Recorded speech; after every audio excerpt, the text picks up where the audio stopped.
नमस्कार साथियों, स्वागत है आपका हमारे YouTube चैनल में। आप छत्तीसगढ़ की किस जगह से हमारे समाचार सुन रहे हैं, कृपया कमेंट बॉक्स में लिखकर हमें जरूर बताएं। रायपुर से प्रस्तुत हैं छत्तीसगढ़ के प्रादेशिक समाचार। समाचारों के साथ में रजनी शुक्ला। पहले मुख्य समाचार। सर्वोच्च न्यायालय ने राजनीतिक चंदे के लिए शुरू की गई चुनावी बॉन्ड योजना को निरस्त कर दिया है। प्रदेश के उप मुख्यमंत्री और गृह मंत्री विजय शर्मा ने कल विधानसभा में कहा कि पुलिस कर्मियों के भत्तों में बढ़ोतरी के लिए अंतर विभागीय समिति का गठन कर दिया गया है।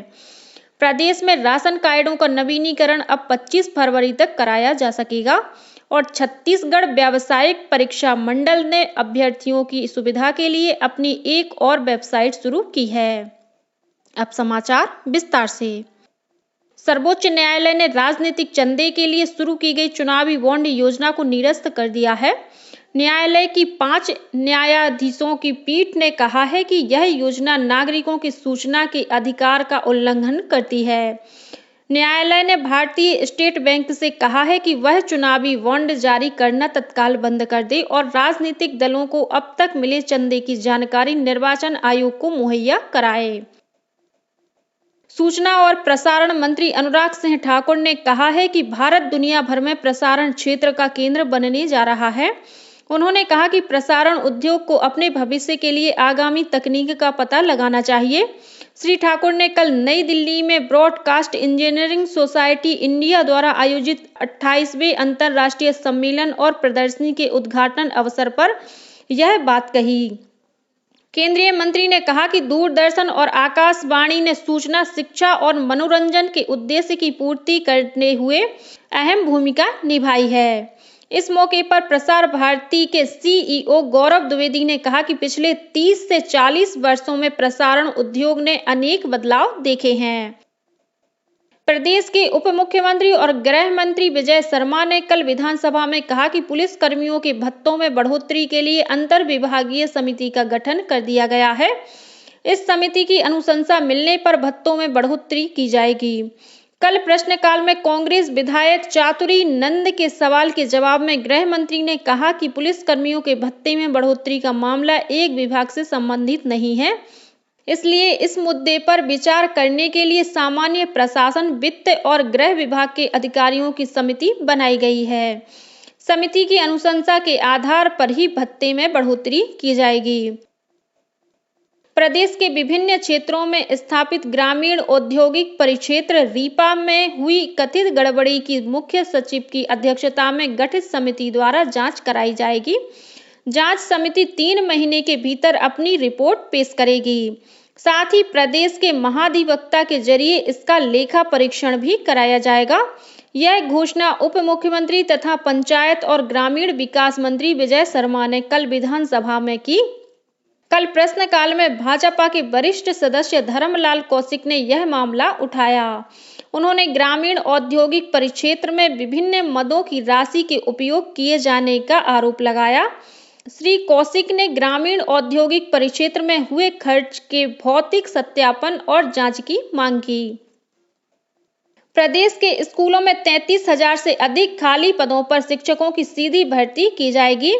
इनमें व्याख्याता के करीब 2,500 और शिक्षकों के लगभग 8,200 पद तथा सहायक शिक्षक के 22,341 पद शामिल हैं। इसके अलावा समग्र शिक्षा के तहत 1,086 नए पदों का सृजन भी किया जाएगा। इसके साथ ही प्रदेश के विश्वविद्यालयों और महाविद्यालयों में 4,200 से अधिक रिक्त पदों पर भी जल्दी ही भर्ती की प्रक्रिया पूरी की जाएगी। यह घोषणा प्रदेश के स्कूल शिक्षा और उच्च शिक्षा मंत्री ब्रजमोहन अग्रवाल ने कल विधानसभा में अपने विभाग से संबंधित अनुदान मांगों पर हुई चर्चा के जवाब में की। उन्होंने कहा कि 1ली से 12वीं कक्षा तक अंग्रेजी माध्यम के विद्यार्थियों के लिए एक ही कक्षा खंड में पढ़ाई की व्यवस्था की जाएगी। श्री अग्रवाल ने प्रदेश के विद्यार्थियों को कॉलेज आने जाने के लिए 500 रुपये मासिक यात्रा भत्ता दिए जाने की घोषणा भी की। उन्होंने कहा कि प्रदेश के विश्वविद्यालयों को दी जाने वाली वार्षिक अनुदान राशि में बढ़ोतरी की जाएगी। उन्होंने कहा कि प्रदेश के सभी स्वामी आत्मानंद शासकीय विद्यालयों का संचालन अब शिक्षा विभाग द्वारा किया जाएगा। प्रदेश के 25,000 स्कूलों में 1ली से लेकर 12वीं तक अंग्रेजी माध्यम की शाखा भी स्थापित की जाएगी। संस्कृति विभाग की अनुदान मांगों पर हुई चर्चा का जवाब देते हुए श्री अग्रवाल ने प्रदेश में पद्मश्री से सम्मानित कलाकारों और विभूतियों को हर महीने 25,000 रुपए पेंशन दिए जाने की घोषणा की। उन्होंने कहा कि प्रधानमंत्री अंतर्राष्ट्रीय लोक कला महोत्सव के नाम से रायपुर, सिरपुर और रायगढ़ में महोत्सव का आयोजन किया जाएगा। धार्मिक न्यास विभाग की अनुदान मांगों पर चर्चा का उत्तर देते हुए श्री अग्रवाल ने कहा कि छत्तीसगढ़ के मूल निवासियों को कैलाश मानसरोवर की यात्रा के लिए अब 1 लाख रुपए का अनुदान दिया जाएगा। प्रदेश में सार्वजनिक वितरण प्रणाली के अंतर्गत वर्तमान में प्रचलित सभी 77 लाख राशन कार्डों का नवीनीकरण अब 25 फरवरी तक कराया जा सकेगा। खाद्य और नागरिक आपूर्ति मंत्री दयाल दास बघेल ने नवीनीकरण की प्रक्रिया से छूटे हुए राशन कार्ड धारकों की सुविधा के लिए इसकी तारीख बढ़ाने के निर्देश दिए थे। विभागीय मंत्री के निर्देश के अनुपालन में खाद्य विभाग के संचालक जितेंद्र शुक्ला ने सभी कलेक्टरों को इस संबंध में दिशा निर्देश कर दिए हैं। बताया गया है कि राशन कार्ड नवीनीकरण के लिए खाद्य विभाग द्वारा नया मोबाइल ऐप तैयार किया गया है। इसे प्ले स्टोर से डाउनलोड किया जा सकता है। नवीनीकरण के लिए कोई भी राशन कार्डधारी अपने मोबाइल फोन में इस ऐप के जरिए ऑनलाइन आवेदन प्रस्तुत कर सकते हैं। जिन हितग्राहियों के पास स्मार्टफोन नहीं है या जिन स्थानों पर मोबाइल नेटवर्क की समस्या है, वहां उचित मूल्य की दुकान पर जाकर राशन कार्ड के नवीनीकरण के लिए इलेक्ट्रॉनिक आवेदन की सुविधा भी दी जा सकती है। प्रधानमंत्री नरेंद्र मोदी इस महीने की 25 तारीख को आकाशवाणी पर मन की बात कार्यक्रम में अपने विचार साझा करेंगे। कार्यक्रम के लिए लोग अपने विचार और सुझाव MyGov पोर्टल और टोल फ्री नंबर 1800-117800 पर साझा कर सकते हैं। सुझाव 23 फरवरी तक भेजे जा सकते हैं। मन की बात कार्यक्रम आकाशवाणी और दूरदर्शन के पूरे नेटवर्क, AIR न्यूज वेबसाइट और news on AIR mobile app पर प्रसारित किया जाएगा। इसे आकाशवाणी समाचार, DD न्यूज, प्रधानमंत्री कार्यालय तथा सूचना और प्रसारण मंत्रालय के YouTube चैनलों पर भी लाइव स्ट्रीम किया जाएगा। हिंदी प्रसारण के तुरंत बाद आकाशवाणी से क्षेत्रीय भाषाओं में कार्यक्रम का प्रसारण किया जाएगा। छत्तीसगढ़ व्यावसायिक परीक्षा मंडल ने अभ्यर्थियों की सुविधा के लिए अपनी एक और वेबसाइट शुरू की है। मंडल के नियंत्रक ने बताया कि संस्था की पुरानी वेबसाइट में विभिन्न जानकारियों के लिए लॉगिन करने वाले अभ्यर्थियों की संख्या लगातार बढ़ने के कारण इसमें काफी समय लग रहा था। अभ्यर्थियों की असुविधा को दूर करने के लिए ही व्यावसायिक परीक्षा मंडल की नई वेबसाइट शुरू की गई है। नियंत्रक ने बताया कि मंडल की पुरानी वेबसाइट भी पहले की तरह संचालित रहेगी। उन्होंने बताया कि नई वेबसाइट में मुख्य सूचनाएं, नवीन पंजीयन, अभ्यर्थी लॉगिन और परीक्षा परिणामों को मुख्यतः से प्रदर्शित किया जाएगा। आकाशवाणी के विभिन्न केंद्रों से प्रसारित होने वाले किसान वाणी कार्यक्रम ने अपने 20 वर्ष पूरे कर लिए हैं। वर्ष 2004 में 15 फरवरी को किसान वाणी कार्यक्रम शुरू किया गया था, इसलिए इस दिन को रेडियो किसान दिवस के रूप में मनाया जाता है। इसी कड़ी में कल रायपुर और बिलासपुर में आकाशवाणी द्वारा विशेष संवाद कार्यक्रम का आयोजन किया गया। आकाशवाणी रायपुर के संवाद कार्यक्रम में उप महानिदेशक बी राजेश्वर, सहायक निदेशक लखनलाल भौर्य और इंदिरा गांधी कृषि विश्वविद्यालय में विस्तार सेवाओं के निदेशक डॉक्टर अजय वर्मा तथा कृषि विज्ञान केंद्र के प्रभारी डॉक्टर गौतम राय सहित अन्य अधिकारियों ने अपने विचार व्यक्त किए।